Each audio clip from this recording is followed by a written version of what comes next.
Oui, bonjour à tout le monde. Je tenais à me remercier l'association de m'avoir invité à faire cette présentation. Donc, oui, je travaille à l'UMRH, donc l'unité mixte de recherche herbivore. Et ce jour, je vais vous faire une présentation sur les différentes stratégies de réduction du méthane des ruminants nourris à l'herbe.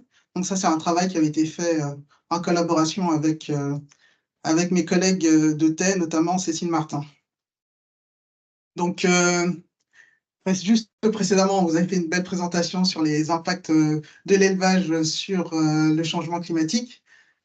Donc, je ne reviendrai pas sur les chiffres, hein. Donc, il faut juste noter que l'élevage contribuerait à 14,5% des GES. Donc, ça, c'est une étude qui a été faite par Gerbert en 2013. Et vous voyez que le méthane, il contribue fortement pour 44%, puis suivi du protoxyde d'azote et du CO2. Donc, c'est essentiellement via la fabrication et la transformation des aliments, ainsi que la fermentation entérique des ruminants, que cette contribution a été estimée. Alors, ça fait un bout de temps qu'on travaille sur les différentes stratégies de mitigation, que ce soit au niveau national ou international. Là, vous avez représenté un ensemble de stratégies nutritionnelles de réduction de ce méthane entérique. Donc, c'est une revue qui date de 2013 et qui avait été faite par un chercheur américain, Ristoff. Et sont signalées, en fait, je ne vois pas très bien, sont signalées les différentes stratégies qui touchent plus particulièrement l'utilisation des fourrages. Et on voit qu'en fait, sont estimés des potentiels de réduction qui sont évalués à plutôt un niveau faible pour des stratégies telles que l'utilisation de fourrage riche en tanins ou en saponine, ainsi que l'utilisation, l'inclusion de concentrés ou l'amélioration de la qualité des fourrages comme stratégies qui permettent d'atteindre des potentiels qui sont là plutôt bas, voire médium. Et enfin, on voit que ces stratégies, donc je n'irai pas dans tous les critères qui étaient pris en compte, pardon, mais donc on voit que globalement, ces stratégies sont fortement recommandées. Alors, pour entrer un peu plus dans les chiffres, donc vous serez représentés dans ce graphique le pourcentage de réduction possiblement atteignable par l'utilisation de ces stratégies. On voit que l'amélioration, donc ce pourcentage de réduction varie de 5 à 25% de réduction. Et on voit qu'après l'utilisation de produits chimiques, enfin d'additifs chimiques, pardon, on voit que l'utilisation des tanins permettrait une réduction voilà, un peu en dessous de 20%, et que l'amélioration de la qualité des fourrages, ainsi que l'utilisation, encore une fois, de légumineuses ou de fourrages riches en saponine, permettrait des réductions plus faibles de l'ordre de 5%. Alors là, je vais illustrer le propos uniquement par des cas d'études. Donc là, dans ce premier graphique, vous voyez l'utilisation, le cas d'étude de l'ensilage d'herbes et des prairies aussi. Donc on voit que la qualité du fourrage, via son amélioration de la digestibilité, pourrait être une stratégie payante. Ainsi, vous voyez que dans une étude menée par Van Gastelen en 2019, il a été comparé l'utilisation de cet ensilage d'herbe et de ses effets sur la digestibilité de la matière organique, les quantités de matière sèche ingérées, les productions de méthane suivant 3 unités différentes et pour 3 catégories animales qui sont le bovin lait en vert, le bovin viande en bleu, gris et en orange les ovins. Donc on s'aperçoit qu'une amélioration de la digestibilité de la matière organique de l'ordre de 20 à 30% a induit une augmentation de la quantité ingérée de matière sèche chez le bovin lait et chez les bovins viande de 10% en moyenne. Et ce n'était pas le cas pour les ovins. Et ces augmentations d'ingérés ont induit une augmentation, dans un premier temps, du méthane exprimé en grammes par jour, que ce soit pour les bovins lait ou les bovins viande. Et on ne voit pas de modification sur les ovins. Cependant, quand on passe à l'unité qui est le méthane ramené au kilogramme de matière sèche ingérée, donc le rendement méthane, on voit qu'on observe une diminution de ces émissions pour les bovins lait. Pardon, là, il y a une erreur sur le diaporama. C'est bien une diminution chez les bovins lait, tandis qu'on assiste à une augmentation chez les ovins. Et cette diminution était aussi observée quand on exprime le méthane par kilogramme de produit, hein, donc l'intensité du méthane. Donc, on a une baisse également chez les bovins laitiers, alors qu'on n'observe aucune différence pour les autres catégories animales. Donc, on peut noter que l'amélioration de la digestibilité du fourrage induit des effets variables qui sont variables selon la catégorie animale et aussi selon l'unité du méthane considérée. Donc, on n'a pas d'effet systématique. Donc, c'est un peu complexe. Maintenant, si on passe à un deuxième cas d'étude qui est l'ensilage de maïs. Donc, quels sont les effets observés de l'amélioration de la digestibilité de cet ensilage de maïs? Et ça, c'est encore une fois une étude qui a été menée par Van Gastelen en 2019, où elle a considéré deux niveaux alimentaires. Donc, dans un premier temps, un niveau alimentaire faible. Et on voit qu'à niveau alimentaire faible, on observe une augmentation de la digestibilité de la matière organique entraîne une augmentation du méthane en grammes par jour ou du méthane en pourcentage de l'énergie brute ingérée, et ceci uniquement chez les ovins. Alors que pour un niveau alimentaire élevé, cette même augmentation de la digestibilité va entraîner une baisse du méthane par kilogramme de matière sèche ingérée ou par énergie brute ingérée. Et ceci uniquement chez le bovin lait et chez les ovins. Donc globalement, là, on a une baisse du rendement méthane.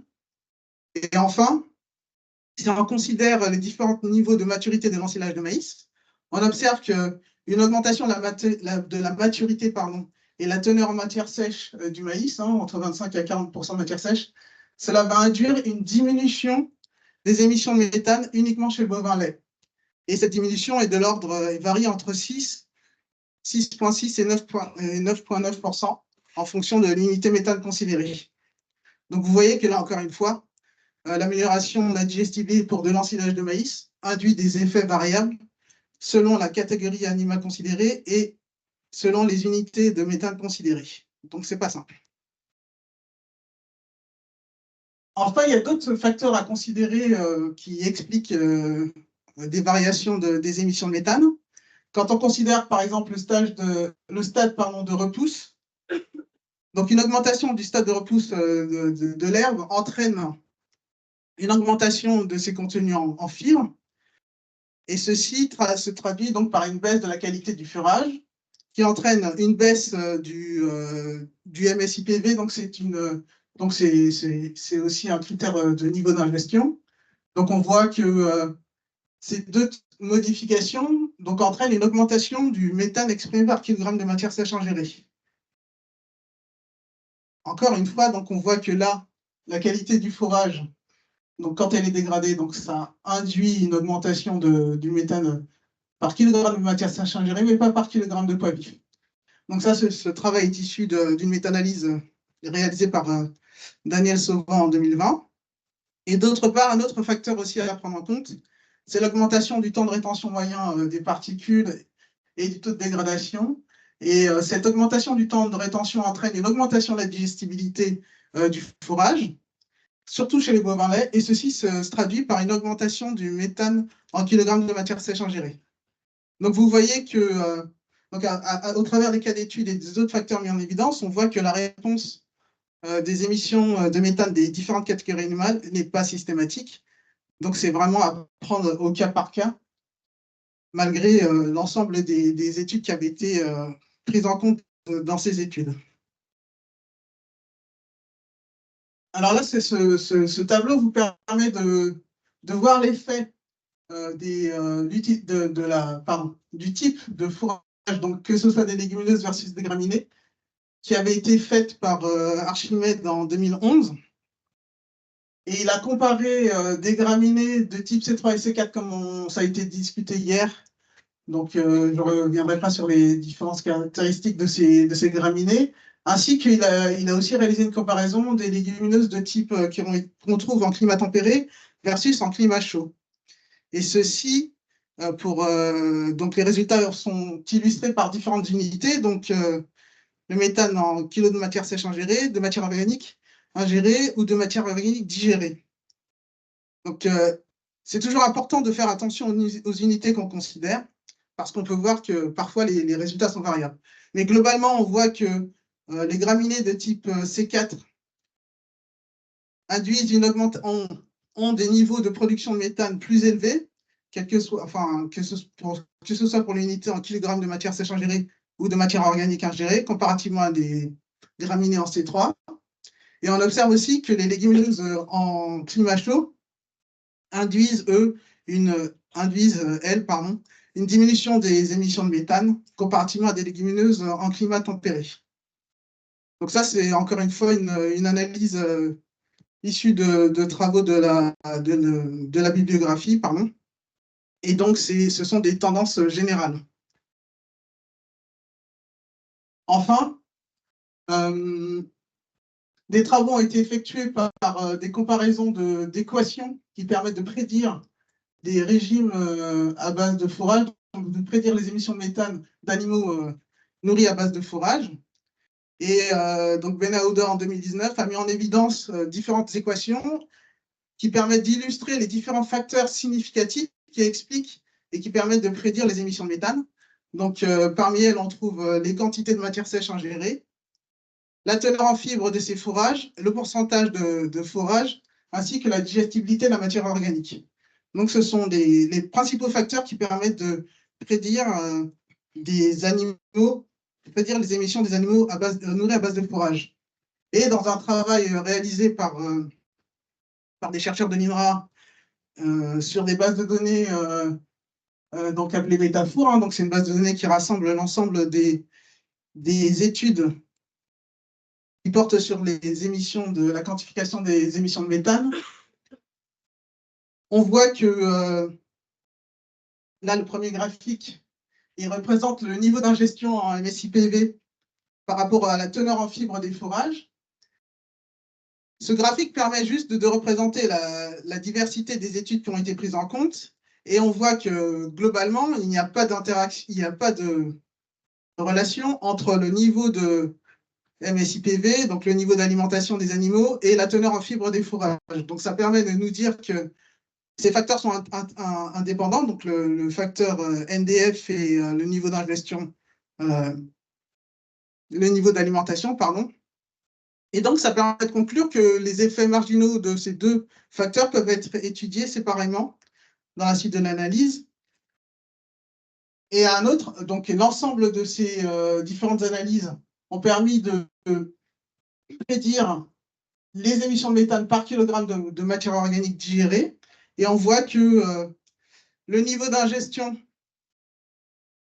a donc un effet décroissant sur les émissions de méthane. Le niveau les teneurs en fibres des fourrages a un effet positif, donc un effet d'accroissement des émissions de méthane. Et la digestibilité de la matière organique, elle, a un faible impact sur ces émissions. Cette analyse n'a pas permis de mettre en évidence d'effets significatifs du type de fourrage, ni de l'espèce végétale considérée, dans la mesure où il y avait peu de comparaisons directes qui ont été faites dans l'ensemble des études. Une autre analyse a permis, toujours sur cette même base de données Métafour, d'étudier l'effet des fourrages qui sont riches en tanins. Donc le même type d'analyse a été fait et on a pu mettre en évidence certains facteurs qui étaient indépendants, notamment le niveau d'ingestion, niveau d'alimentation des animaux, la teneur en fibres des aliments, ainsi que la teneur en tanins. Et donc, encore une fois, comme ces facteurs ont été montrés être indépendants, ils ont pu être utilisés dans l'analyse, pardon.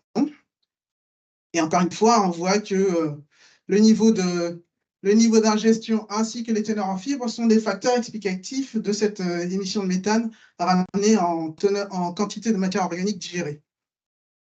Donc enfin, ça aboutit à la proposition d'une équation qui permet d'estimer les émissions de méthane en tenant en compte d'une part de la teneur en tanin des fourrages ainsi que la digestibilité de la matière organique.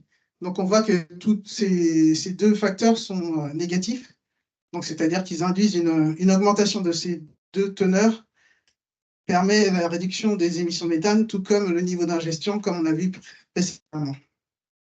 Une des limites de cette étude, c'est qu'on ne prend pas en compte les différents types de tanins.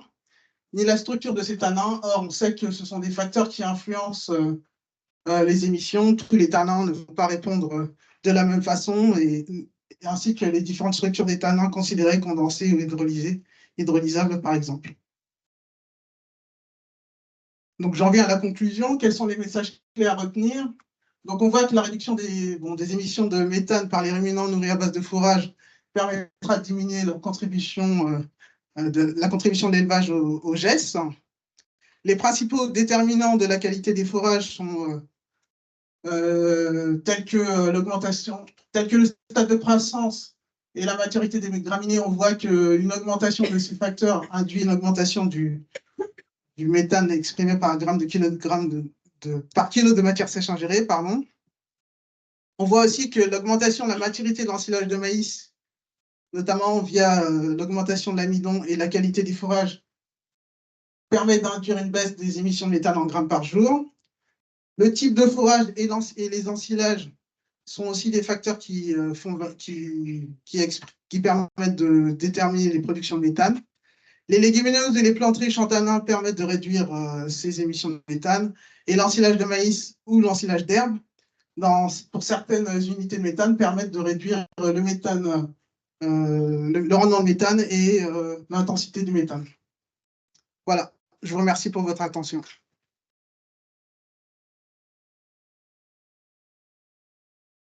Merci beaucoup, Mehdi. Donc, on a le temps pour prendre 2 questions.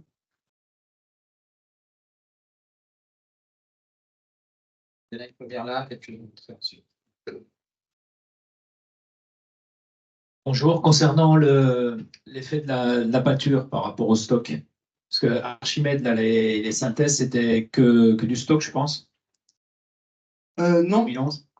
Vous voulez dire entre l'effet de faire pâturer plutôt que d'utiliser des fourrages stockés.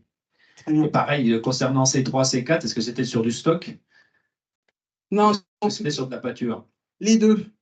Donc, il y avait les deux types d'essais, à la fois des animaux qui étaient au pâturage ou des animaux en bâtiment, donc à fourrager en verre.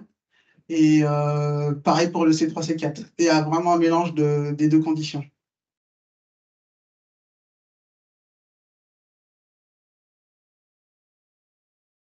Sandra Novak, je voulais savoir si vous saviez ce que représentaient ces stratégies de réduction du méthane au niveau de l'alimentation par rapport à des stratégies qui sont basées sur la diminution des temps improductifs dans la carrière des vaches, comme l'avancement de l'âge au vélage ou la diminution de la taille du troupeau de renouvellement.